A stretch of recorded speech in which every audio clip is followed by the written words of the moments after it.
આવ્યા હોય તો આવવા દો. હા, અમારી સભામાં તો કાયમનો ગોહો છે ભાઈ, કાયમનો ગોહો આ જ વાતનો છે. અમે તો હું ખાઈ ગયા છીએ કે અમને રોજ આવીને જોડા મારી દો. હમણાં મને ઓલા એવું પૂછ્યું કે આ શરૂઆત તમે જ કરેલી. મારી સભામાં જૂતા મારી જાય છે તો મને ઓલા ટીવી વાળાએ પૂછ્યું કે આ તમે જ શરૂ કરેલું. મેં કીધું અમે શરૂ કરીને તેથી સત્તામાં બેઠેલા ખાનખાનાને મારેલું, વિપક્ષને નહીં.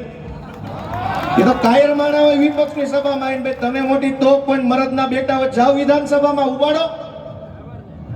ગોપાલભાઈએ શરૂઆત કરી હતી સત્તામાં બેઠેલા માણસને લલકારવાની. અમે એવા કાયર માણસ નહોતા, નમાલા નહોતા, વિપક્ષ સામે જોડા ઉઠાડીએ. તમારામાં તાકાત હોય જાઓ ને, જાઓ ગાંધીનગર. ગાંધીનગર નો જવાય, કાબરા કરી નાખે ને હાથ પેઢીઓ ભૂલી જાવ કોણ બાપા હતા ને કોણ દાદા હતા. ત્યારે અમારી સભામાં આવો. અમારી તમામ માહિતીથી અપડેટેડ રહેવા માટે જોડાયેલા રહો ત્રિશુલ ન્યૂઝ સાથે.